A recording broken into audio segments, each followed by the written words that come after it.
Alam ko maraming mga lalaki ang curious kung ang babae nga ba ay naaakit sa inyo o hindi. Paano nyo nga ba malalaman? Proceed na nga po tayo agad sa number 1. Hihiya ang babae sa'yo. No, normal po itong reaction ng babae kapag naaakit kami sa isang lalaki. Bakit? Kasi po, kunwari, no, ikaw, type kita, gusto kita. And then napapansin mo na parang gusto kita, mahihiya ako sa'yo.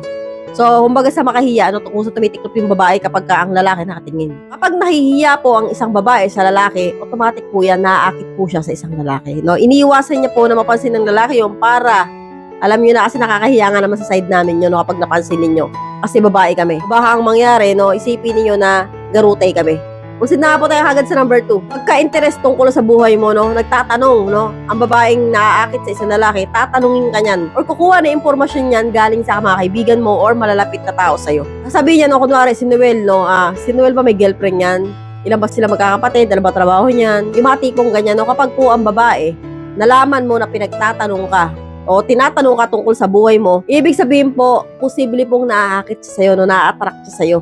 So kaya, syempre, inaalam yung buhay-buhay mo, baka may jowa ka o may asawa ka, pag wala, digora kami. Proceed na nga po tayo agad sa number 3. Nahuhuli mo siyang laging nakatingin sa'yo, na minsan nakatitig pa. No? Kapag po ganyan, napapansin niyo sa babae yan, Lods, no? Automatic po yan na talagang ang babae may gusto sa'yo, no? Naaakit siya sa'yo. Kasi po hindi po gagawin ng babae yan kapag hindi ka namin type. Pero kapag type po namin ng isang lalaki, palihim po kami tumitingin at tumititig.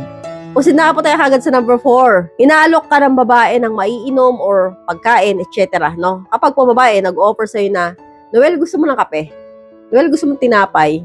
Tara, merenda tayo. Yung mga ganyan na pinagtimpla ka ng kape, no? Mapapansin niyo ganyan, no? O kaya pinagluto ka ng ulam, tikman mo itong niluto ko, no? Kapag po ang babae lumalapit sa'yo ng ganyan at may dala-dala, no? Alam niyo na po ibig sabihin niya, no? Gusto ka niyan, naaakit siya sa'yo.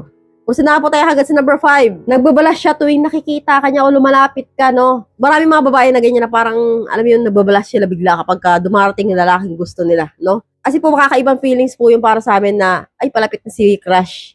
Ay palapit na si, si Noel. Lalaking nagugustuhan niya, no? Iba pong feelings para sa amin yun, no? Kaya po minsan, maraming mga babae yan nagbablush, no? Hindi po maiwasan na parang namumula bigla, no? Kasi sobrang hiyang-hiya, no? Kasi nandiyan na sa paligid niya yung crush niya. Tapos mapapansin niyo hindi mapakali, no? Parang may tayo sa puwit, no? Parang ganun. Parang kapag nakikita ka lumulubog sa kinauupuan niya.